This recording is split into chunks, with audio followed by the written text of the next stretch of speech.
Alright, get comfortable. Take a seat wherever you want. My room is your room, and you probably want to relax after what just happened. I recommend taking a seat on the bed. I don't know exactly what's so special about it, but it's way comfier than that normal one. It's amazing what money laundering can buy. So, yeah, I'm really sorry about my dad. He was really rude and threatened to do all those horrible things to your family if you don't marry me. Like, even for a mafia boss, that was really mean. I don't know what's gotten into him. Well, I do. Actually, I just don't agree with it. So where do I begin? Well, okay. So I've had a crush on you for a long time, right? Well, maybe you don't know because you're adorably dense. But I do. I still do. Uh, I thought that little shudder I do when anyone gets too close to you would really give it away. But I guess maybe that was too subtle of a sign for you. Well, I guess now you know. So, I've loved you for a long, long time. As long as we've been friends, basically. And my father, the perceptive man that he is, noticed this. And he said to me, you spend all your time stalking your friend. If you're so into them, you should just take them. My father, he has this, what's the word? Like a tough mentality. Like if you want something, you should take it. And anything less signals weakness, which is unacceptable to him. Signaling strength. It's the most important thing in life to him. And since I'm gonna be the head of our little crime family someday, he wants me to follow in his footsteps and just take what I want. Just like him. And I have to admit, I do want you. But I want to give you your own choice, of course. I know you're your own person with your own wants and needs, but he doesn't see things my way. I tried to talk some sense into him, but he wasn't having any of it. He said I'm soft, and he's trying to fix that. He's not one to compromise, so for the safety of your family, I think we should just go along with this little arranged marriage. And it's not enough for you to just marry me. He called you. He called you my pet. And he said, you need to be a good little pet for me and obey me. And that if you didn't, I would look like a pathetic, spineless wimp, unfit to lead. And that I'd destroy the family with my weakness. If you can't rule a dog, you can't rule a family. That's what he told me. It's ridiculous, I know. And cold-hearted. And besides, you're not a dog. If anything, you're more like a puppy. Sorry, that came out wrong. But the situation doesn't change.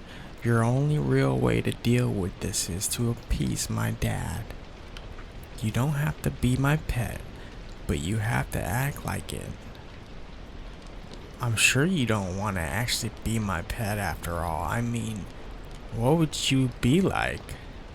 You laze around in the bed all day as I bring you food and give you attention? And all you ever have to do is shake my hand or something when I say so. Sounds kind of boring, right? Oh, okay. I wasn't expecting you to actually like the sound of that. But it wouldn't all just be lazing around, If I become your, what would father call it? Master husband? Or something like that?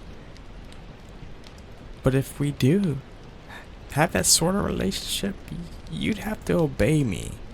no matter what. Do you really trust me with that much power over you? Well, I appreciate your trust in me. I also am a bit concerned you trust me with all that, but I appreciate it still. Anyway, knowing your dad, he isn't going to be satisfied if all we do is drop by every once in a while and I tell him, by the way, my friend is still my pet. While you nod your head, well, I guess we'd be married, so we'd be more than friends. But you know what I mean. But basically, it's not enough to say you're going to obey me. You have to actually obey me. I really want to protect you and your family. So this isn't something we can be wishy-washy on. I'm going to do my best to only give you orders that would, how do I say it, would be good, you know? And that hopefully you can keep my father off of your family's back at the same time. You know, decades from now, if my dad kicks the bucket, we won't have to worry about him and you won't have to be my pet anymore. I mean, unless you want to. But like I said, you really have to obey me. Are you prepared for that? Then, if you're serious about this, you don't mind if you start obeying me from now, right? Alrighty then, I order you to hold hands with me.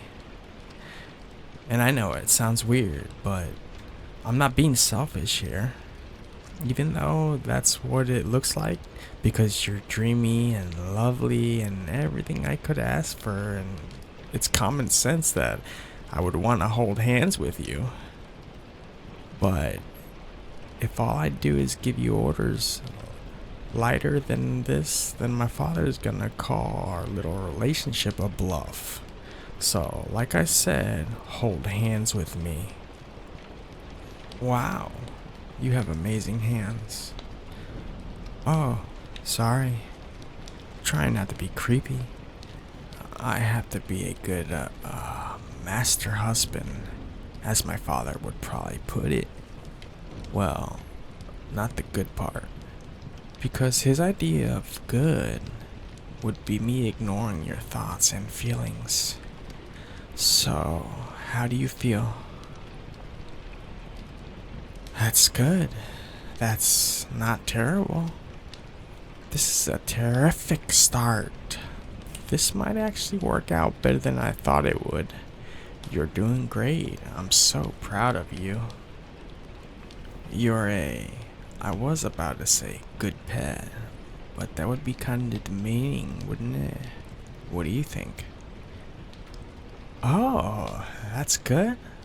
Because I think I really want to say it. You don't mind if I do then, right?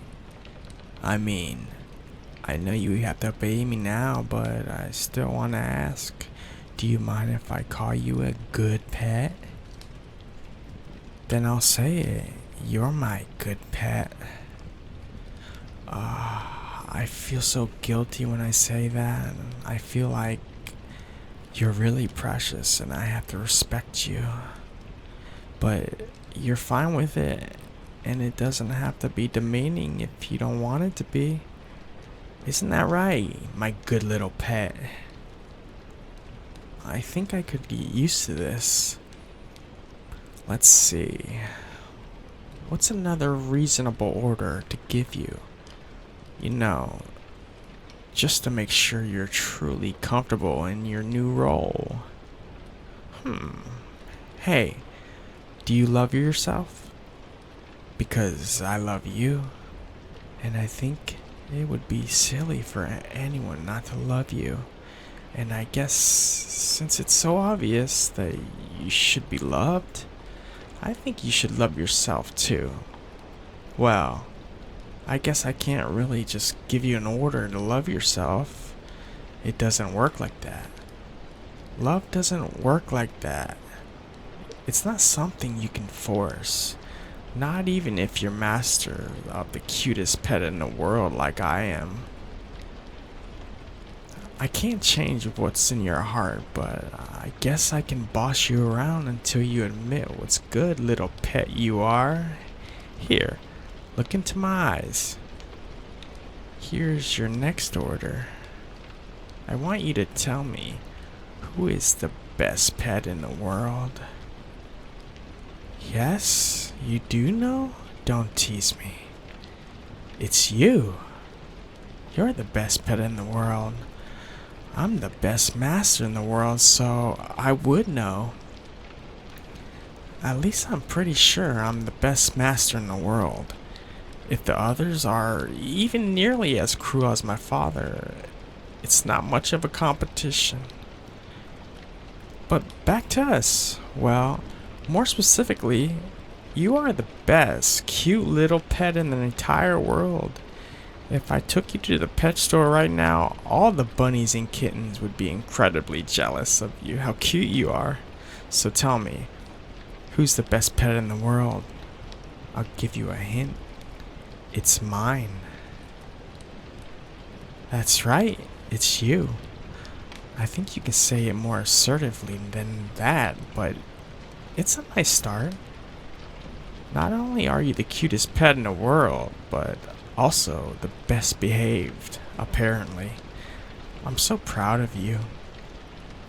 I think I'm getting really into this. Is that wrong? You know, I hope you won't hate me for this, but I've often thought of what it would be like to have you. And by that I don't mean just dating you, but to truly have you. I'm not even sure what I meant by having you, but I love you. I want to spend time with you, and I don't want to lose you.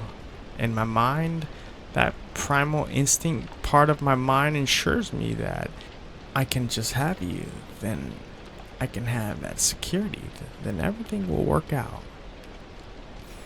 I used to be disgusted by that part of myself, but that desire, I thought that desire was disgusting.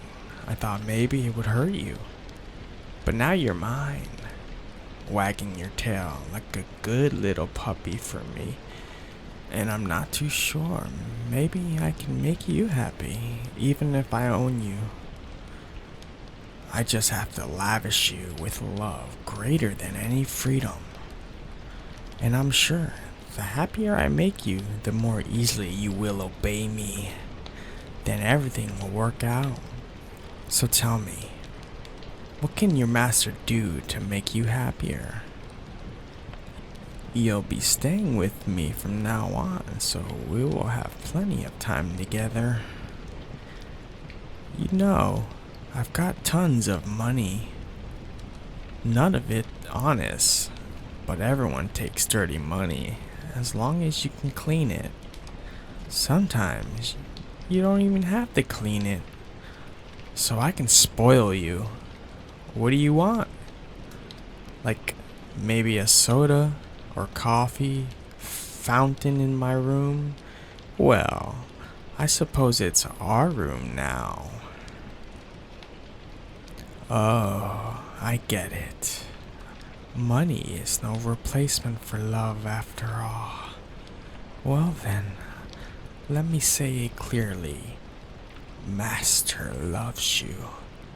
And now that you're mine, I'm never letting you go.